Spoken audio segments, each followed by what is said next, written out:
Prabir sir, আপনাকে অনেক ধন্যবাদ। আপনি সময় বার করে আমাকে একটু সময় দিয়েছেন। এই যে শুভেন্দু অধিকারী যে এখন বলছে সবকা সাথ সবকা বিকাশ দরকার নেই, এবং উনি বলছেন বিজেপির মুসলিম মোর্চারও দরকার নেই।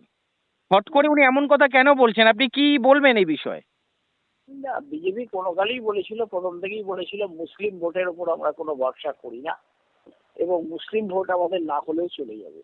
সেটাই নতুন করে পুনরাবৃত্তি করছেন, চর্বিত চর্বণ করছেন। এই শুভেন্দু অধিকারী যে এই কথাগুলো বলছে, এখানে কি কোথাও একটা অন্য রকমের ইঙ্গিত পাচ্ছেন? অন্য রকমের ইঙ্গিত বলতে যেমন সবকা সাথ সবকা বিকাশ, উনি বলছেন আমাদের এই স্লোগানের দরকার নেই, নো নিড সবকা সাথ সবকা বিকাশ। হ্যাঁ, এর মানেটা কি? সেটাই তাই। উনি চান একটা পার্টিকুলার শ্রেণী হয়তো উন্নতি করবে, বাকিদের অন্ধকারে থাকতে হবে। এটাই হচ্ছে হয়তো বক্তব্য। আচ্ছা, এই শুভেন্দু অধিকারীর এই স্লোগানের জন্য আপনার মনে হচ্ছে কি এই বঙ্গ বিজেপি আরো পিছিয়ে যেতে পারে? এই এমনিতেই পিছিয়ে গেছে, আরো এর থেকে বেশি পিছনো, আর আরো পিছিয়ে যাবে, মানে কিছুই থাকবে না বলতে গেলে। এবং আচ্ছা শুধু পশ্চিমবঙ্গ নয়, সারা ভারতবর্ষের মধ্যে। আচ্ছা, এখানে বামেদের কোনো সুযোগ রয়েছে? কারণ যেভাবে শুভেন্দু অধিকারী কথা বলছে, আপনার কি মনে হয় বিজেপির ভোট কমলে বামের ভোট বাড়বে? এমন কোনো সম্ভাবনা দেখছেন কি আপনি? সেটা তো বটেই, কারণ বিজেপির কোনো কালই পশ্চিমবঙ্গের কোনো স্ট্যাটিক ভোট ছিল না, ওটা ছিল 4 to 5%। হঠাৎ করে বেড়ে 17, 18, 19, 20, 25, 30 অব্দি বেড়ে গেছিল, 32 অব্দি বেড়ে গেছিল। এর কারণ হচ্ছে বামেদের একটা শ্রেণী, তারা হয়তো যে কোনো কারণেই বিতশ্রদ্ধ হয়ে বামেদের ভোট না দিয়ে তারা বিজেপিকে ভোট দিয়েছেন, যেটা আরো খারাপ, যেটা আরো সঠিক নয়, যেটা ভুল পদ্ধতি। তারা হয়তো মনে করেছেন এই সময় বিজেপি মিত্র হবে, সেই সুযোগে তারা সেই মিত্রতাটাকে ধরে তারা বিজেপিকে নিজেদের মিত্র মনে করে সেই ভোটগুলি দিয়েছেন।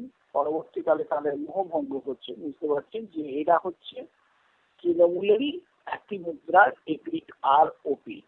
অর্থাৎ দেখা যায় যে বিজেপি টু তৃণমূল এবং তৃণমূল থেকে বিজেপি খুব সহজেই ইন্টারচেঞ্জ হয়, যার যেরকম যতটুকু ক্ষমতার মধ্যে আসে। অর্থাৎ কোনোদিন যদি বিজেপি কিছু আসন বেশি পায়, তাহলে দেখা যায় তৃণমূল থেকে বেশ কিছু বেরিয়ে চলে যাচ্ছে ওখানে, আবার কিছুক্ষণ পরেই সেটা ব্যাক করে ফিরে চলে আসে, যেমন অর্জুন সিং।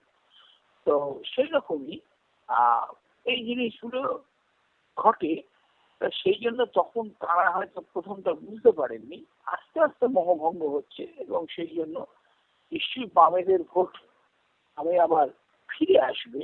এবং শুধু তাই নয়, এটা উচিত হচ্ছে 1:1 ফাইট, অর্থাৎ তৃণমূলের সঙ্গে বামেদের 1:1 ফাইট হলে সেখানে অনেক বেশি সুবিধাজনক অবস্থায় বামেরা থাকবে। আচ্ছা, 21শে জুলাই মমতা ব্যানার্জি শহীদ দিবস প্রত্যেক বছরই করেন।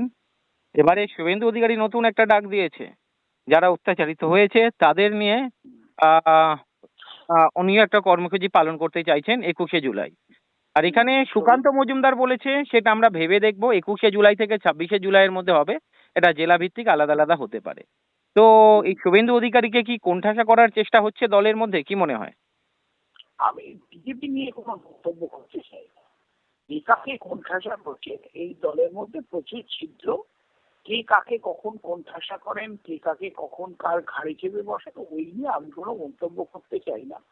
তবে 21শে জুলাইয়ের যে মঞ্চ বা মিটিং হচ্ছে, আমি মনে করি সেটা সম্পূর্ণ একটা অনৈতিক ভাবে একটা গণতান্ত্রিক সরকারকে উৎখাত করার অপচেষ্টা হয়েছিল, এবং সেখানে বাধ্য হয়ে সরকারকে তার জন্য একটু পদক্ষেপ নিতে হয়েছিল, যার জন্য সেটাতে শহীদ দিবস বলে কোনো আলাদা করে গর্ব করে কিছু করার মতো কিছু নেই। এটা একটা গণতান্ত্রিক সরকারকে পদচ্যুত করার, অভিচ্যুত করার একটা অপচেষ্টা, এবং সেই অপচেষ্টাকে ইন্ধন যোগানো হয়েছিল, এবং তারপরে কিছু মানুষ মারা গেছিলেন, যদিও সেটা দুর্ভাগ্যজনক। কিন্তু এর মানে এটাকে ঘটা করে পালন করার মতো কোনো অন্য ফায়দা তোলার জন্য হতে পারে, কিন্তু সেটা ঠিক না।